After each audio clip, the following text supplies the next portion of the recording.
Siguro sa tuang panaw, bihira kay ta makakita unsang kahibulong ang buhat sa Dios. Ang atong makita ang buhat sa kaugalingon. Ganun man ang mga igsoon. Tungod kay wala na to ihapa ang panalangin sa Ginoo. No? Ang panalangin sa Ginoo mga igsoon, kada adlaw nagahatag siya sa tuwa. Ngano man, wala may ato sa tong kaugalingon. Sa kung saan na to pagpaningkamot, pag mabot ang masakit ta, dangop gyapon ta sa iyaha. Musangko gyapon ta sa iyaha. Put pasabot, siya ang nagmando na to mga igsoon. Siya ang nagbuot sa tanan. So, pinaagi ni kung ato ang maihap nga tanang lihok na to nagikan gid sa iyaha, diha na to makita ang kahibulungang buhat sa Dios. Amen. Sa atong assignment pang igsoon, atong mainumduman kining chapter 16. This is the only part sa saad sa Dios ngadto kang Abraham, no? Unya kining chapter 16, ani nga panahon wala makikistorya ang Dios. Walay bugna sa Dios. So aning panahon na milihok ang pansariling remedy.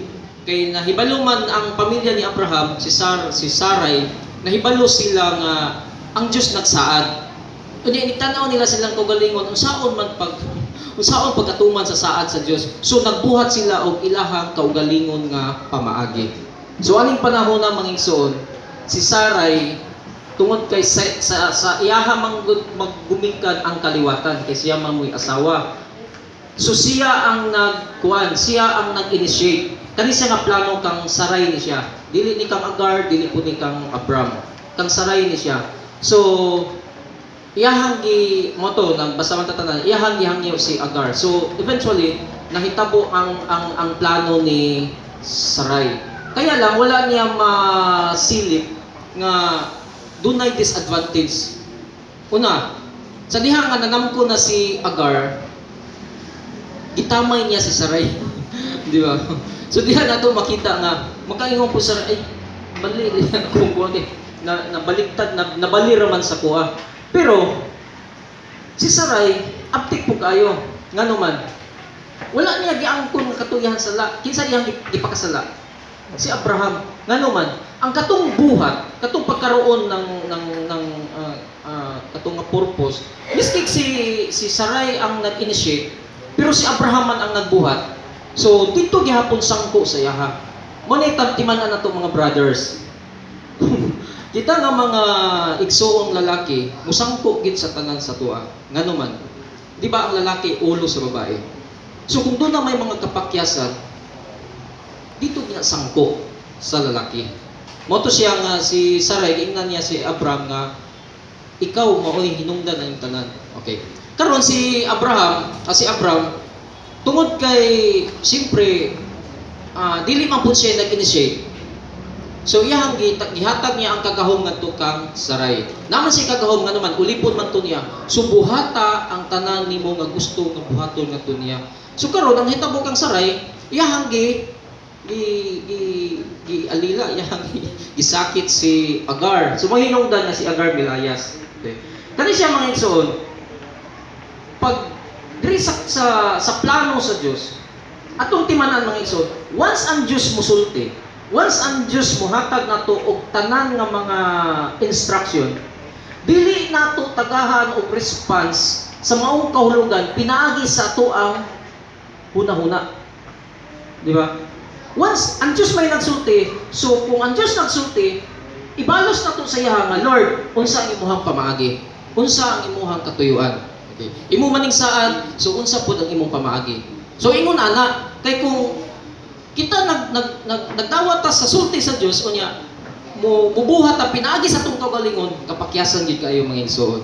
So ani nga portion sa pananaw sa Dios tungod kay sakop man sa iyahang plano, ang kaning nga hitabua, wala niya gipabayaan si Agar. So mo bitaw tong natong itong atabay nga buhi niya tong Birlahayroy. Okay. Ang Dios atiman lang gihapon. Ngano man, sakop man sa iyahang pamatigayon ang maong hitabo. Miski nga dunay mga kaugalingon nga mga tinguha, labi na gid pakli na to diya sa iglesia. Ang mata ko sa nato mga igsoon naninguha sa buluhaton sa iglesia. Nganuman, kay nagtuo ta or naghandom ta sa tanan nga sugo sa Dios nga ninato. Pero kung makita nato nga dunay kagubot, dunay kanang unpleasant, dili maayo nga makita nato taliwala mga igsoon. Kanina pasabot nga dunay mga kinaugalingon nga paglihok. Pero taliwala na ni mga igsoon, wala magpasagad ang Dios. Ang Dios gihapon nagaatiman.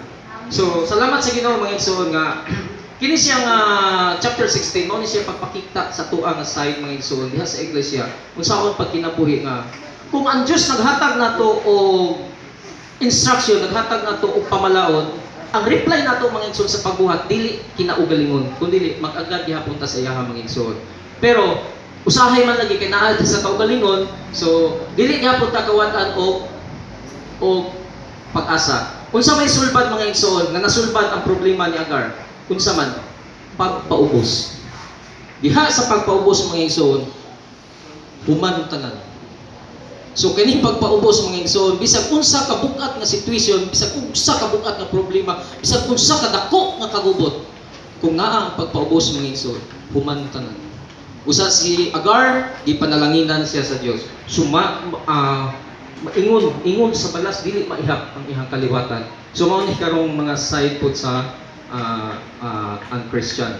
But actually mga igsoon sa nag-study ta before, may tungod aning mga relihiyon. Actually mga igsoon, ang konsepto lang sa tao mo'y nagkalahi-lahi. Pero sa kinatibuk-an yun, mga igsoon na tanan. Nga naman, ang Muslim nag-claim sila nga anak sila ni Abraham. Kaya anak man gid ni Abraham si Ismail. Anak man gid ni Abraham si Esau. Dili man gid siya dili man gid siya. Nya ang balaod karon kung anak ka, mahimo na siya nga makapanunod. So inani mga igsoon, kita nga naa sa iglesia open-minded. So tanan nga mga tao wala tay pinalabi. Nganuman, ang konsepto lang mo'y nakalahi mga igsoon. Ang doktrina lang nakalahi. Kung imuhang isubay diha sa pangunahuna nato sa Dios, kitang tanan mga anak ni Abraham. Amen. Dalay ko ng Ginoo.